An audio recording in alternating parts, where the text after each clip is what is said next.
नमस्कार दोस्तों। तो प्रधानमंत्री नरेंद्र मोदी और मोहम्मद यूनुस पहली बार आमने सामने आए। पहली बार इनका आमना सामना आज हुआ है। पहली बार फेस टू फेस ये लोग मिले हैं। और ये देखिए कितना इंटरेस्टिंग है। अभी बिम्स्टेक का देखिए समिट चल रहा है थाईलैंड के अंदर, वहीं पर ये दोनों पहली बार फेस टू फेस आए। और डिनर टेबल की फोटो भी बहुत ज़्यादा वायरल हुई है। आपने देखा होगा, मीम बना के लोग उसको शेयर कर रहे हैं कि प्रधानमंत्री नरेंद्र मोदी के जस्ट बगल में मोहम्मद यूनुस बैठे हुए हैं। और लोग उसमें कह रहे हैं कि इनको थोड़ा सा थोड़ा सा ऐसे मजाक में लोग कह रहे हैं कि इनको थोड़ा सा हड़का दीजिए, समझा दीजिए क्या कह रहे हैं। खैर, अभी इसके ऊपर डिटेल में डिस्कस करेंगे, क्या कहा, क्या बातचीत हुई और क्या उसका क्या इम्पैक्ट है। लेकिन यहाँ पर बहुत इंपॉर्टेंट टाइम पर ये मीटिंग हुई है। देखिए, कोऑपरेशन बहुत ज़रूरी होता है और कंट्रीज़ के बीच में अगर कोऑपरेशन अच्छा हो तो आपका फ्लो बहुत अच्छा होगा। आपके जो एनिमीज़ हैं, आपके जो टारगेट्स हैं, उनको आप थोड़ा सा काउंट डाउन कर सकोगे। लेकिन बांग्लादेश से खैर आप क्या ही इस समय पर एक्सपेक्ट करोगे। वो तो मोहम्मद यूनुस जाकर चाइना की गोदी में एक तरीके से बैठ गए हैं खुद, और फिर वहाँ से बहुत बड़े बड़े बोल बोले। लेकिन ये मीटिंग, ये समिट बहुत इंपॉर्टेंट इसलिए है क्योंकि अभी कुछ दिनों पहले नॉर्थ ईस्ट के ऊपर मोहम्मद यूनुस ने एक बहुत बड़ा कमेंट किया था, जिसका जवाब भी मिला था। कई सारे नेताओं ने दिया था उसका जवाब, और हमने उसको डिस्कस भी किया था, कवर भी किया था। और जस्ट उसके बाद देखिए कि बिम्स्टेक का समिट पड़ गया, जहाँ पर उनको फेस टू फेस प्रधानमंत्री नरेंद्र मोदी के साथ होना पड़ गया है। तो डिटेल में इस पूरी मीटिंग को, चर्चा को डिस्कस करते हैं।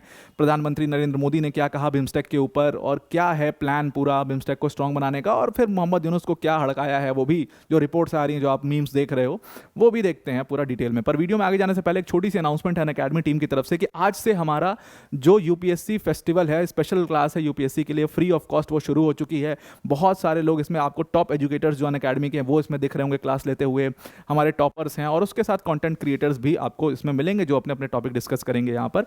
तो 4 अप्रैल से 6 अप्रैल तक चलने वाला, आज 4 अप्रैल है और आज आपका ये शेड्यूल है। आप इस शेड्यूल को देख सकते हैं। सारे जो एजुकेटर्स हैं सबकी क्लास लगा दी गई है।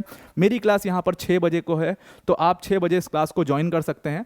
काफ़ी इंटरेस्टिंग क्लास होने वाली, जहाँ पर हम करंट अफेयर्स के अप्रोच के बारे में डिस्कस करेंगे। तो आप सिर्फ यूपीएससी नहीं, आप किसी भी एग्जाम की अगर प्रिपरेशन कर रहे हो तो आप फ्री ऑफ कॉस्ट इस क्लास को ज्वाइन कर लेना, क्योंकि यहाँ पर हम करंट अफेयर्स को कैसे, आज की डेट में करंट अफेयर्स से क्वेश्चन डिज़ाइन हो रहे हैं, करंट अफेयर्स का कितना वैल्यू है और कैसे पढ़ना चाहिए, क्या अप्रोच होनी चाहिए, नोट्स कैसे बनाना चाहिए करंट के, और उसको अपडेट कैसे करते रहें, रिवीजन कैसे करें, बहुत बड़ा बल्कि हो जाता है, और एक पूरा डिफरेंट सब्जेक्ट कैसे है करंट अफेयर्स आज की डेट में, उसके ऊपर हम चर्चा करेंगे। तो आप किसी भी अक्रॉस द एग्जाम्स, किसी भी एग्जाम की प्रिपरेशन कर रहे हो, एनडीए, सीडीएस, आपका एसएससी, बैंक, कुछ भी कर रहे होगे, आप ज्वाइन कर लेना। आपके लिए काफ़ी यूज़फुल रहेगा ये, और यूपीएससी वालों के लिए तो खैर बहुत ज़्यादा ही यूज़फुल है ये चीज़। चलिए अब आते हैं अपने टॉपिक के ऊपर वापस। तो इसमें मोहम्मद यूनुस और प्रधानमंत्री नरेंद्र मोदी, तो जैसा कि मैंने आपको बताया, बिम्स्टेक की समिट चल रही है थाईलैंड के अंदर में, और वहीं पर प्रधानमंत्री नरेंद्र मोदी और मोहम्मद यूनुस मिले हैं एक दूसरे से। अब ये जो मुलाकात है, इसको बहुत इंपॉर्टेंट इसलिए भी कहा जा रहा है बिकॉज इंडिया और बांग्लादेश के रिलेशंस पिछले 1 साल में इतनी सारी डेवलपमेंट्स आपने देखी हैं कि माइनॉरिटीज़ को टारगेट किया गया। शेख हसीना की सबसे पहले सरकार गिराने में एक पूरा कॉन्स्पिरेसी रची गई, सरकार गिरी, सरकार गिरने के बाद शेख हसीना आई और वो आकर के भारत में रेफ्यूज लिया उन्होंने। अच्छा, कहा जा रहा है कि जो शेख हसीना ने भारत के अंदर रिफ्यूज लिया, इससे भी बहुत ज़्यादा चिढ़ गई बांग्लादेश की सरकार। खास तौर से कहें तो बांग्लादेश के मोहम्मद यूनुस इस चीज़ से भी काफ़ी चिढ़ गए। वो एक्स्ट्रेडिशन की डिमांड कर रहे थे कि भाई शेख हसीना को आप वापस भेजिए, हम यहाँ पर करप्शन का चार्ज चलाएंगे उनके ऊपर, और मर्डर का चार्ज चलाएंगे दुनिया भर का। हालांकि इंडिया ने उससे साफ साफ इनकार कर दिया, और बाध्य भी नहीं है इंडिया उनकी बात मानने के लिए। दूसरी तरफ आपने देखा कि माइनॉरिटीज़ को टारगेट किया गया, और माइनॉरिटीज़ के टारगेट को लेकर के काफ़ी झगड़ा दोनों देशों में हुआ, काफ़ी रिलेशंस खराब हुआ, और समय ऐसा आ गया कि मतलब एक तरीके से आप कह सकते हो फॉर्मल रिलेशंस तो पूरी तरीके से ही बांग्लादेश से हमारे खराब हो चुके हैं। बांग्लादेश से फॉर्मल रिलेशंस खराब होने के बाद ये पहला पॉजिटिव शुरुआत कहीं ना कहीं आपको नजर आएगी। अब यहाँ पर मोहम्मद यूनुस की तरफ से पहल आपको दिखने को मिलेगी कि उनके ऑफिस ने पूरा ट्विटर के ऊपर बाकायदे इस पूरी मीटिंग के बारे में डाला कि किस तरीके से मोहम्मद यूनुस और प्रधानमंत्री नरेंद्र मोदी जो हैं वो बिम्स्टेक की समिट पर एक दूसरे के साथ बातचीत कर रहे हैं, और फिर उनकी डिनर टेबल की फोटो अपने ट्विटर पर डाली कि दोनों अगल बगल बैठे हुए हैं, बिम्स्टेक में बातचीत जो हुई है उसकी फोटो डाली कि ये चीज़ है। तो स्पेशली प्रधानमंत्री नरेंद्र मोदी को जो यहाँ पर टैग करके और ये सब डाला गया है, ये पहली पॉजिटिव शुरुआत दिख रही है। लेकिन खैर अब ये मीटिंग जो है ये बहुत इंपॉर्टेंट टाइम पर क्यों हुई है, इसके ऊपर डिस्कशन करना ज़्यादा है, और जवाब किस तरीके से दिया गया है, डिप्लोमेटिकली किस तरीके से जवाब बांग्लादेश को दिया गया है, वो समझना बहुत ज़रूरी है। तो प्रधानमंत्री नरेंद्र मोदी और मोहम्मद यूनुस की जो मुलाकात है, इंपॉर्टेंटली ये इस टाइम पर हुई है जब नॉर्थ ईस्ट के ऊपर कुछ दिनों पहले, जब वो चाइना में थे मोहम्मद यूनुस, 4 दिन की ट्रिप थी उनकी चाइना में, वहाँ पर नॉर्थ ईस्ट के ऊपर उन्होंने कॉमेंट कर दिया था कि नॉर्थ ईस्ट जो है वो एक लैंड लॉक्ड एरिया है, और बांग्लादेश जो है वो गार्जियन ऑफ ओशियंस है, खुद को खुद गार्जियन ऑफ ओशियंस, अपनी तारीफ अपने मुंह से कि बांग्लादेश गार्जियन ऑफ ओशियंस है, और नॉर्थ ईस्ट को अगर कोई एक्सेस देता है बे ऑफ बंगाल में तो वो बांग्लादेश देता है। इस तरीके की बात मोहम्मद यूनुस ने करी थी, और उसके बाद दुनिया भर का उनको सुनना भी पड़ा था, खरी खोटी खूब सुनाया था। नॉर्थ ईस्ट के बड़े बड़े लीडर्स ने, जो वहाँ के प्रिंस थे, उन्होंने खूब मतलब अच्छे तरीके से सुनाया कि भाई बांग्लादेश इससे पहले ये सोचे कि नॉर्थ ईस्ट को तोड़ देंगे और ये कर देंगे, तो उससे पहले बांग्लादेश खाली हो जाएगा, बांग्लादेश आधा हो जाएगा। उनको ये चीज़ समझनी चाहिए। बहुत उसको कवर भी किया हमने, अब उसके ऊपर तो क्या ही डिस्कशन करें। तो बांग्लादेश ने ये सब कमेंट किया था। उसके बाद प्रधानमंत्री की उनसे मुलाकात हुई, रिपोर्ट्स ये आई। अब रिपोर्ट्स कितनी सही हैं कितनी गलत है, बट मेरे ख्याल से 100% इस सब्जेक्ट के ऊपर बात हुई होगी, 100% बात हुई होगी।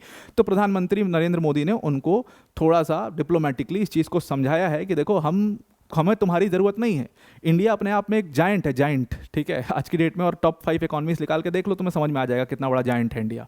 तो इंडिया आज की डेट में एक जायंट है, और आपकी स्थिति बहुत ज़्यादा ख़राब है, और अभी आने वाले समय में और ज़्यादा ख़राब होगी। तो आपको इंडिया की ज़रूरत है, इंडिया को आपकी ज़रूरत नहीं है। सीधी तौर पर यह बात मोहम्मद यूनुस को समझा दी गई है।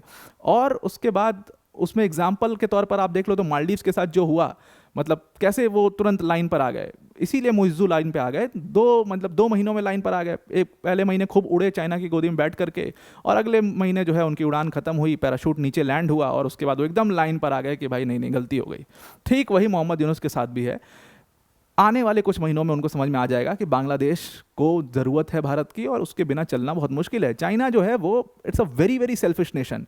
ये बात शेख हसीना बहुत अच्छे से समझ चुकी थी, इसलिए शेख हसीना के खिलाफ पूरी कॉन्स्पिरेसी किस तरीके से रची गई कि वेस्टर्न कंट्रीज हो गई, चाइना हो गए, ये सब बहुत सेल्फिश नेशंस हैं।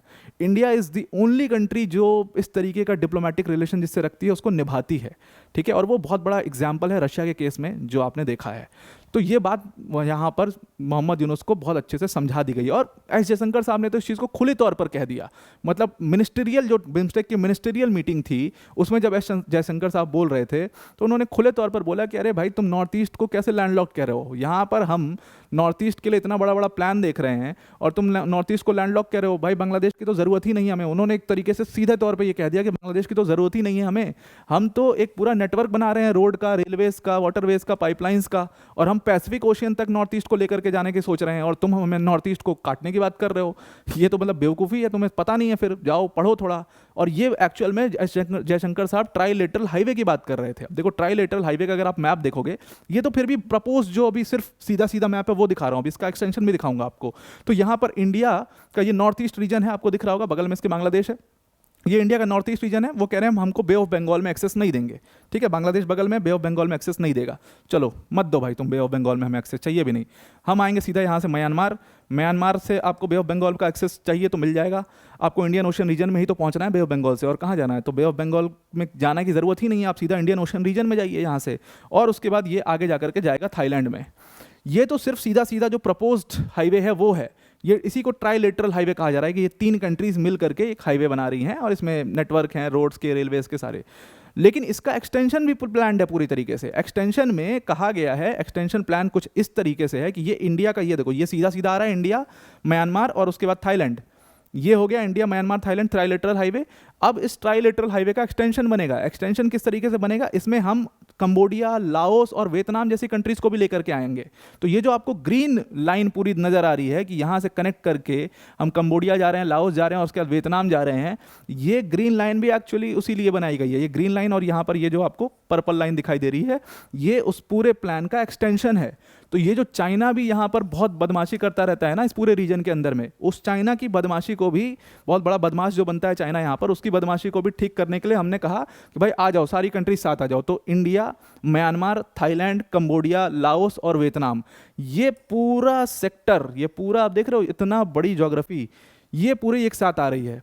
और ऊपर से ये बांग्लादेश छोटू बच्चा यहाँ पर आके हमारा चाइना के पास जा करके खुश हो रहा है, चाइना की गोदी में बैठ करके। यहाँ पर हमने सारे नेशंस को एक साथ ले आ दिया है, और हम इन सारे नेशंस मिल करके एक पूरा नेटवर्क बना रहे हैं, और हमारा पूरा प्लान है, अब साउथ चाइना सी तक तो पहुँच गए, हमारा पूरा प्लान है पैसिफिक जाने का। और ये हमें कह रहे हैं कि नॉर्थ ईस्ट को तोड़ देंगे, ये कर देंगे, वो कर देंगे। ये चाइना की गोदी में बैठ के खुश हो रहे हैं। चाइना भी इस चीज़ को बहुत अच्छे से समझ चुका है, इसीलिए उसके जो आपने अभी रिसेंटली अग्रीमेंट देखा है इंडिया के साथ, और जो उसके तेवर हैं, जो थोड़े से डाउन हुए हैं वो इसी वजह से डाउन हुए हैं क्योंकि यहाँ पर उसको समझ में आ गया इस पूरे रीजन के अंदर इंडिया एक पूरा नेटवर्क बनाने का प्रयास कर रहा है और ये नेटवर्क अगर बन गया तो सबसे ज़्यादा प्रॉब्लम, सबसे ज़्यादा दिक्कत चाइना को ही इसमें होने वाली है। ये बात उनके समझ में आ चुकी है। तो एस जयशंकर साहब ने इस चीज़ को तो खुले तौर पर ट्राइलेटरल हाईवे का एग्जाम्पल दे दिया कि भाई हम पैसिफिक जाने सोच रहे हैं, तुम कहाँ छोटी मोटी बात कर रहे हो हमारे लिए। और उसके बाद उन्होंने समझाया कि देखो अगर हमें एक स्ट्रॉन्ग नेशन बनना है इन एशियन कंट्रीज़ को, देखो आप यूरोप को देख रहे हो, आप यूएस को देख लीजिए, हर जगह मौजूद है अपने बेसिस की वजह से। अगर इनको आपको काउंटर करना है तो आपके पास एक बहुत अच्छा फ्लो होना चाहिए गुड्स और सर्विसेज का। और वो फ्लो कैसे आ पाएगा, जब ये सारे नेशंस एक साथ मिल करके काम करेंगे। लेकिन बांग्लादेश जो है, बांग्लादेश जैसे नेशंस को ये सब स्ट्रैटेजी समझ में नहीं आती, और ये जो जियो स्ट्रैटेजिक चीज़ों को समझना है, ये हम एक साथ मिल करके बहुत बड़ी पावर बन सकते हैं। और आप देख ही रहे हो, बन ही रहे हैं धीरे धीरे हम लोग। वो चीज़ बांग्लादेश के अभी मोहम्मद यूनुस को समझ नहीं आ रही है। अभी तो वो पूरा मतलब अपने ख्यालों में है और वो चाहते ही नहीं है, उनको भी पावर भी समझ में, उनको पावर भी में भी मज़ा आने लग गया है पावर पर रह के, और वो सारी दुनिया भर की चीज़ें हैं तो इन्जॉय कर रहे हैं अपनी पोस्ट को। और चाइना का सोच रहे हैं जा करके वहाँ पर बैठ जाएंगे चाइना की गोदी में, तो आराम से काम चलता रहेगा, इलेक्शन कराएंगे नहीं। तो वही चीज़ है उनकी।